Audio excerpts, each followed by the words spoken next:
As nações de toda a terra hão de adorar-vos, ó Senhor. Estimado diácono, queridos irmãos e irmãs, a Igreja celebra nesta Santa Liturgia o mistério da Epifania do Senhor. A palavra Epifania significa revelar, mostrar, ser apresentado. E por que então nós celebramos esta liturgia, este mistério desta revelação, deste ser apresentado de nosso Senhor? Nós, alguns dias atrás, há 8 dias atrás, celebrávamos o Natal de nosso Senhor. Acontece que, com exceção da Virgem Maria, de São José e daqueles pastores que foram avisados pelos anjos, ninguém mais sabia, tinha conhecimento de que o Messias prometido a Israel tinha vindo a este mundo. E então o Senhor, Ele mesmo, guia através daquela estrela os 3 reis magos, para que eles também possam ir e encontrar o Senhor. E é bom recordar aqui, os reis magos, eles eram pagãos, eles não eram conhecedores da revelação de Deus em Israel.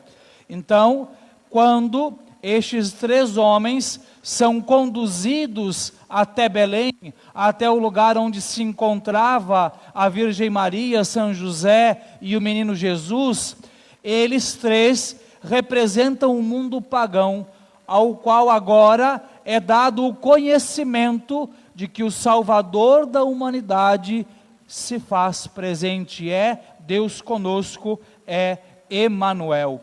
Por isso, então, a Igreja celebra este momento chamado de Epifania, porque agora o Salvador, o Messias, ele é apresentado não somente àqueles representantes de Israel, como no caso dos pastores, mas também a 3 pagãos, justamente já apontando que o Messias, ele veio trazer a redenção a todos quantos desejam ser redimidos.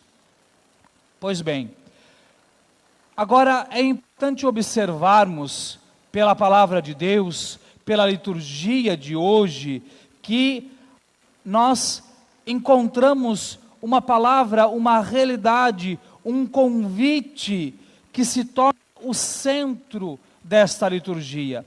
E é justamente o que faz a diferença neste ser apresentado de Jesus aos reis magos. Porque eles não foram conduzidos até lá simplesmente para uma curiosidade, simplesmente para olhar para Jesus, olha que ótimo, vamos voltar para casa e continua tudo do mesmo modo. Deus realizou isso porque Ele, obviamente, deseja realizar uma obra, e é sempre assim. Tudo o que Deus faz, Ele deseja realizar, Ele deseja fazer algo, especialmente, Ele deseja transformar, Ele deseja converter. E qual é a palavra que perpassa a liturgia toda deste domingo da Epifania?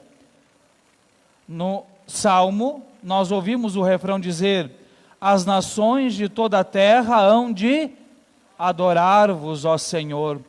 No Evangelho, quando os reis magos chegam em Jerusalém, vão até Herodes, eles dizem que eles foram conduzidos por uma estrela do Oriente e eles vieram fazer o quê? Adorar.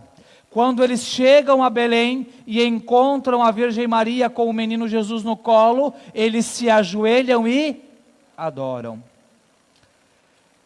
Meus irmãos e irmãs, a Epifania, o mostrar-se de Deus à humanidade, é para isto, é para que nós possamos adorar a Deus. E nesse sentido, meus queridos irmãos e irmãs, é preciso que nós compreendamos: adorar a Deus não é uma atitude exterior, não é uma atitude que faz diferença ou não, tanto faz, tanto fez em relação à nossa vida espiritual. A adoração, o culto de latria é o meio pelo qual nós somos redimidos. A nossa redenção, ela encontra força, ela encontra realização, à medida em que Deus se apresenta a nós e nós podemos adorá-lo. O que é o céu? O que é a vida eterna, senão que contemplar Deus face a face por toda a eternidade? Portanto, adorar Deus por toda a eternidade. Por que este adorar? Porque nós fomos feitos para isso, nós fomos criados. Eu não canso de repetir aquela frase de Santo Agostinho: Senhor, fizeste-nos para vós, e o nosso coração estará inquieto, enquanto não repousar em vós. E este repouso, ele acontece na adoração, no culto ao Senhor. E o Evangelho de hoje nos dá um exemplo primoroso disso. Especialmente num trecho que costuma passar despercebido. Nós olhamos para o Evangelho, vemos essa realidade dos 3 reis magos que vêm até ali Jerusalém, conversam com Herodes, depois vão lá para Belém, depois adoram o Senhor. Mas como é que o Evangelho ele encerra? Avisados em sonho para não voltarem a Herodes, retornaram para a sua terra, seguindo outro caminho. Quando a gente lê, ouve esse modo como São Mateus ele encerra o Evangelho, talvez a gente pense assim: olha, é só um sentido prático. Eles foram avisados em sonho para voltar para outro lugar. Por quê? Porque Herodes, embora tenha dito que também quisesse adorar a Deus, ele queria era matar Jesus. Bom, tá certo, no sentido prático é isso. Mas eu vejo um sentido espiritual nisso daqui.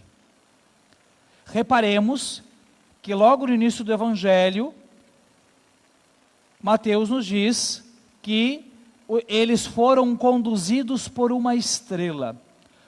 Os reis magos, eles eram estudiosos de astronomia, eles estudavam os astros. Só que no paganismo, o estudo, naquele período ao menos, não se atinha só a uma questão científica, mas tinha também uma questão de crença. Então, a questão é, eles vieram até Jesus pelo caminho do paganismo. Eles foram conduzidos por aquilo que eles conheciam. Deus usou aquilo que eles conheciam. O caminho deles para vir até Jesus foi este caminho do paganismo. Mas depois que eles se ajoelharam diante de Jesus, depois que eles adoraram Deus que se fez homem, eles voltaram por outro caminho. Eles não voltaram pelo caminho do paganismo, eles voltaram por um outro caminho. Porque, meus irmãos e irmãs, quando nós verdadeiramente adoramos a Deus, nós não retornamos pelo mesmo caminho. Nós não permanecemos do mesmo modo como estávamos antes de adorar o Senhor.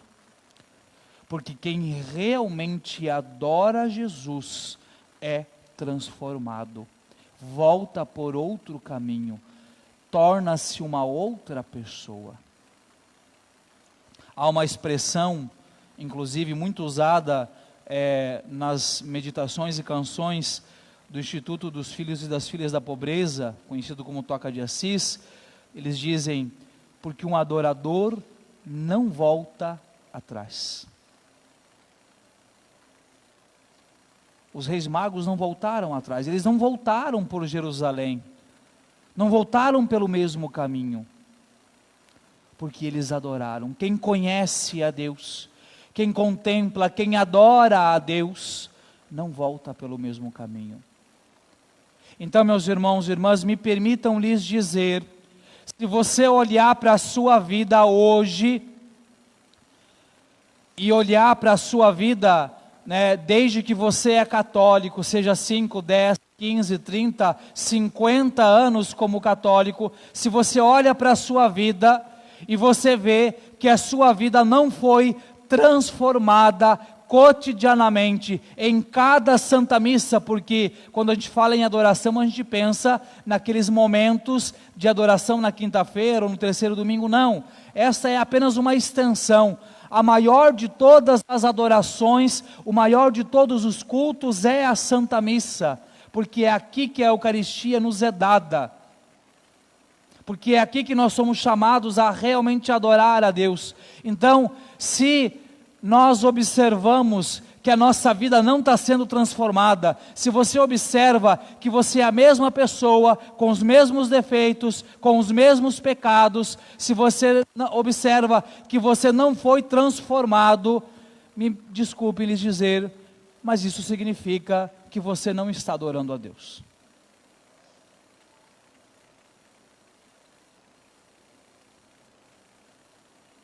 Mas é claro, vamos esclarecer, isso não significa que seja somente uma culpa sua.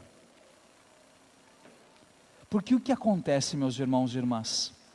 Nós precisamos entender que nós, seres humanos, por nós mesmos, pelas nossas capacidades, nós não conseguimos adorar a Deus. Nós não temos esta capacidade por nós mesmos. Nós só conseguimos adorar a Deus à medida em que Ele se revela e que Ele nos ensina a adorá-lo. Quando nós olhamos para o Antigo Testamento, nós observamos em toda a história da salvação, que Deus ele vai mostrando ao povo como o povo deve fazer para adorá-lo. Por exemplo, construir o templo de Salomão, as medidas, os materiais, a madeira, os metais, as pedras, como ia ser, como não ia ser, onde cada parte do templo ia ser construído, tudo especificado. Quando nós olhamos no livro do Levítico, que é o livro dos sacerdotes, fala das roupas, exatamente como devia ser, as pedras, o modo de usar, cada roupa devia ser usada por qual categoria de sacerdote. Quando fala sobre como devia ser o sacrifício, fala, olha, é tal dia, tal hora, os sacrifícios devem ser imolados de tal jeito, a aspersão do sangue deve ser feita de tal jeito. Ou seja, nós observamos que Deus vai ensinando. E a mesma coisa se estende ao Novo Testamento. Quando Jesus ele institui a Eucaristia, ele encerra dizendo o quê? Fazei isto em memória de mim. Fazer isto daqui. Porque, meus irmãos e irmãs, se nós insistirmos em querer adorar a Deus, em querer elaborar um culto segundo as nossas ideias, nós estaremos fazendo qualquer coisa, menos adorando a Deus. O nosso Papa Emérito Bento XVI, em uma das suas obras de teologia litúrgica, chamada Introdução ao Espírito da Liturgia, ele diz o seguinte: o homem, quando ele quer por si mesmo elaborar um culto a Deus, ele apenas abraça o vazio e se lança na escuridão. Ele abraça o vazio. Quando Moisés subiu o monte Sinai para receber as tábuas da aliança, e ele começou a demorar, o povo que estava lá embaixo, pertinho, né, da base do monte, o povo esperou Moisés descer? Vocês lembram disso, o livro dos Números? O povo esperou? O que o povo fez? Construiu um bezerro de ouro. Caíram na idolatria. Não esperaram Deus se revelar. Quiseram fazer um culto por si mesmos. Agora vamos trazer isto para o sentido prático da nossa vida. O que é que nós precisamos entender, em primeiro lugar, para que o nosso culto ele seja verdadeiro, para que nós possamos, como o próprio Jesus, lá no capítulo 4 de São João, quando conversava com aquela mulher no poço, com a samaritana, lá no poço de Jacó, para que nós possamos adorar a Deus em espírito e em verdade.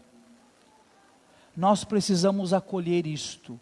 É Deus quem nos ensina, é Deus quem nos mostra como nós devemos adorá-lo. E no sentido prático isso significa acolhermos em obediência aquilo que o Senhor concede à igreja e que a igreja nos propõe. Numa palavra direta, obediência irrestrita à liturgia. Obediência irrestrita à liturgia.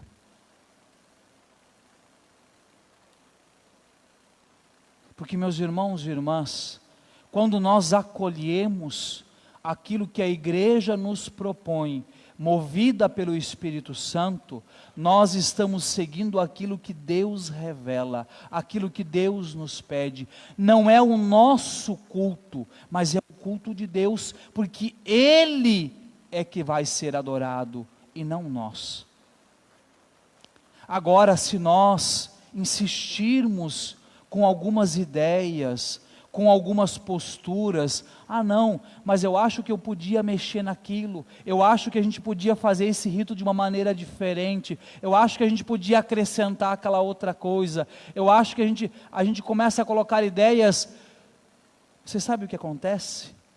Nós estamos, de algum modo, querendo substituir a Deus no culto. Porque se, por exemplo, eu, Padre Dalvan, chego aqui e digo, olha, a partir de hoje essa parte da missa eu vou fazer assim. Não é o culto da igreja mais que acontece. Não é a adoração proposta pelos livros litúrgicos da igreja. E quando eu falo os livros litúrgicos, tem que lembrar que eles foram elaborados pela autoridade apostólica. Aqueles que receberam de Jesus o mandato, fazer isto em memória de mim. Então, quando eu começo a acrescentar detalhes ou tirar coisas, fazer do meu jeito, eu estou me colocando no lugar de Deus. E isso se assemelha ao que Herodes queria fazer. O que Herodes queria fazer? Herodes queria cometer um deicídio, matar Deus. E todas as vezes que nós tentamos nos colocar no lugar de Deus, é isso que nós fazemos. Então, por isso, meus irmãos e irmãs, é importante que nós aprendamos a amar a liturgia, não simplesmente para dizer, olha, vamos aqui respeitar um conjunto de regras e pronto, regra por regra. Não é isso. Mas é compreender que essas coisas nos são dadas para que nós possamos verdadeiramente adorar a Deus. Isso significa que nós precisamos aprender também a renunciar a alguns hábitos, algumas atitudes que possivelmente muitas vezes nós vamos adquirindo sem perceber e sem compreender que aquilo não ajuda, mas que aquilo na verdade é nocivo à nossa vida espiritual. Então, antes de seguir aqui, eu só vou abrir um parêntese para deixar bem claro, porque eu vou tocar em coisa que é delicada. Eu gostaria de que vocês entendessem que a função do padre é também corrigir algumas coisas. Isso não significa dizer, fulano, você está errado e pronto. Isso significa, olha, não é bem assim, vamos corrigir, vamos colocar do jeito certo. Não significa culpar ninguém, significa vamos aprender a fazer de uma maneira que pode ser melhor. A gente precisa compreender isso. Corrigir não é algo mal, corrigir é algo bom. Então, neste sentido, por exemplo, quando nós falamos da liturgia, nós somos chamados a compreender que nós precisamos fazer do centro da missa, desde o momento em que começa o canto de entrada até a procissão de saída, nós precisamos fazer do centro da missa o altar. Aqui está o centro, é Jesus. Então, por exemplo, nós precisamos meditar, pensar, será que é realmente necessário, como muitas vezes a gente observa, as pessoas ficarem com a cara enfiada no celular durante a missa? Ah não, padre, mas eu estou acompanhando a leitura. Ah não, mas eu estou acompanhando a liturgia da palavra. Mas e por que tem alguém aqui na frente lendo? A palavra de Deus na missa, ela não é só lida, ela é proclamada. Existe uma autoridade espiritual. É muito diferente a gente pegar a Bíblia em casa, sentar e ler. Isso é ler. Aqui na liturgia é proclamar, é Deus que fala. Então por que a gente fica com a cara no celular ou nesses livrinhos que tem leituras? Essas coisas são para a gente ler antes, leia antes, se acostume, reze antes, mas na liturgia não. Até porque aí vem a tentação, né? Começa a baixar a notificação de outras coisas, e aí vem a curiosidade.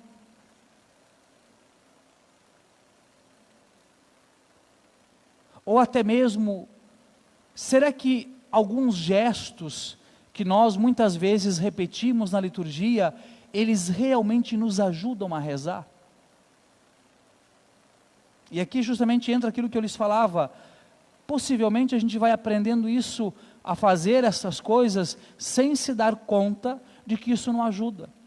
A pergunta que eu faço para vocês, se a gente está um pouco agitado, a gente consegue rezar? A gente consegue se concentrar para rezar?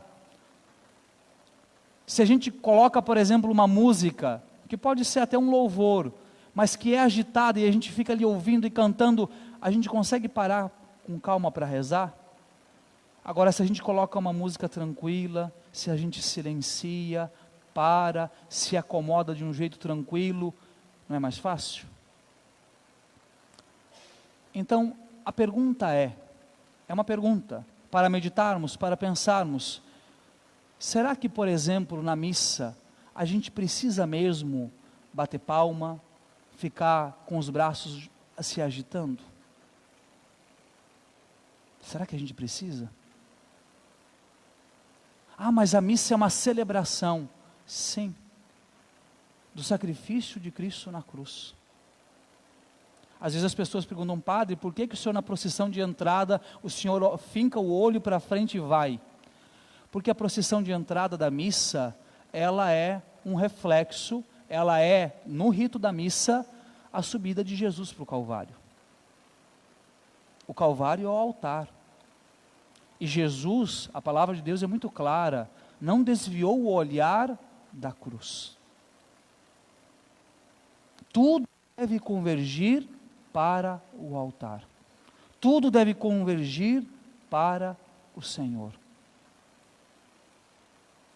Então talvez culturalmente a gente vai pegando esse hábito. Ah, padre, mas é um louvor. Bom, no grupo de oração, no momento de animação, à vontade.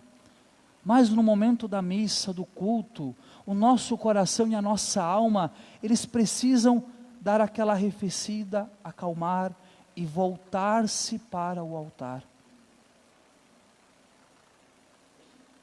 Então, se a gente fica colocando gestos que não são próprios da liturgia, a gente acaba, na verdade, se distraindo.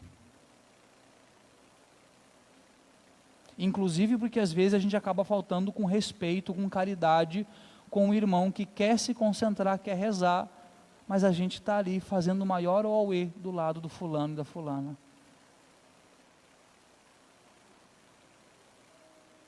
assim como outros gestos. Algo que é importante a gente entender é que na liturgia existem gestos que são restritos ao padre e existem gestos que são próprios da Assembleia. Só que às vezes a gente olha e eu vejo que tem uns 20, 30 padres espalhados no meio da Assembleia, porque repetem os mesmos gestos do padre, falam as mesmas coisas que o padre, mas não é para falar. Ah, mas eu quero participar. Gente, participar não é o tanto de coisa que a gente faz. Participar é concentrar-se, silêncio, altar. Acompanhar cada rito, cada momento, cada palavra, isto é participar. Então não é o tanto que a gente bate palma, levanta os braços, repete este ou aquele gesto que nos faz participar mais da missa. Na verdade faz participar menos, porque aquilo não é próprio nosso. Ah, padre, quais são os gestos próprios da Assembleia na missa? O sinal da cruz, as reverências e o ajoelhar-se. E só. Só estes 3 gestos.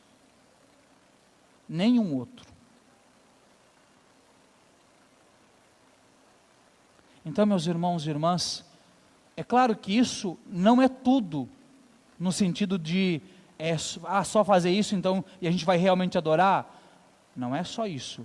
Mas este é o primeiro passo que precisa ser dado. Os outros, eles virão com o tempo. Por quê? Porque à medida em que a gente vai acolhendo com docilidade, com amor, aquilo que o Senhor nos propõe, a gente vai aprendendo, a gente vai compreendendo, a gente vai mergulhando no mistério.